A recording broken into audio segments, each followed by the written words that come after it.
Hello and welcome. Today, we're going to talk about a topic that affects us all at some point in our lives: how to let go of the past.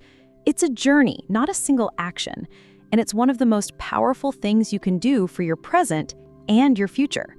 Think of your life as a river. The water is always flowing forward, but sometimes we build a dam with the stones of our past, old hurts, regrets, and what-ifs. We try to stop the flow of the river, and in doing so, we create a stagnant, murky pool. Letting go of the past is about dismantling that dam, one stone at a time, so the river of your life can flow freely again. So, how do we begin this process? Step 1. Acknowledge and accept. The first step is not to ignore or suppress your past, but to acknowledge it. The pain, the mistakes, the triumphs, they are all part of your story. True acceptance isn't saying, "I'm okay with what happened." It's saying, "This happened, and I can move forward anyway." Example: imagine you made a significant mistake at a previous job which led you to being fired. For months, you've replayed the event, thinking about what you should have done differently. Acknowledging this means saying, "Yes, I made that mistake, and I lost that job because of it. That is the fact of my past." You can't let go of something you pretend didn't exist. Step 2. Grieve the loss, if necessary. Sometimes what we're holding on to isn't just a memory, but a loss. It could be the loss of a relationship, an opportunity, or even a version of ourselves. Allowing yourself to grieve is a crucial part of the healing process. Example: a relationship you cherished ended. You find yourself constantly reminiscing about the good times and feeling a profound sense of sadness. Instead of pushing this feeling away, give yourself permission to feel it. Set aside time to cry, listen to sad music, or write in a journal about what you've lost. This isn't wallowing, it's an active and healthy way to process grief. Step 3. Find the lesson and release the regret.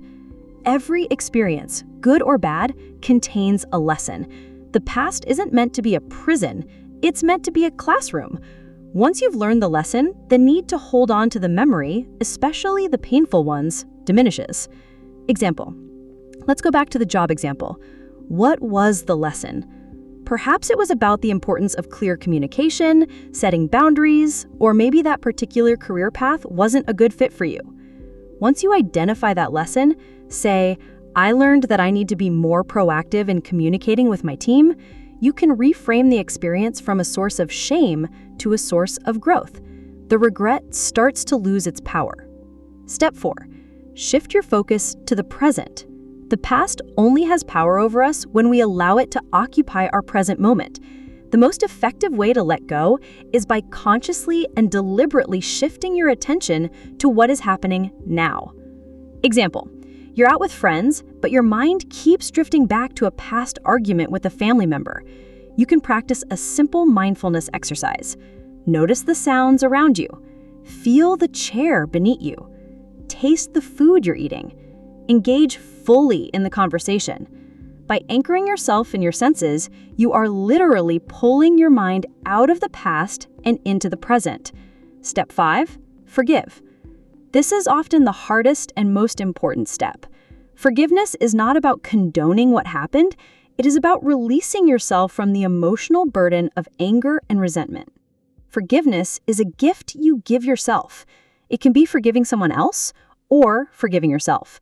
Say to yourself, "I made a mistake, I accept it, and I forgive myself for it." Letting go of the past is an active process that requires both internal understanding and practical techniques. It's about accepting what was, learning from it, and consciously choosing to focus on the present and future.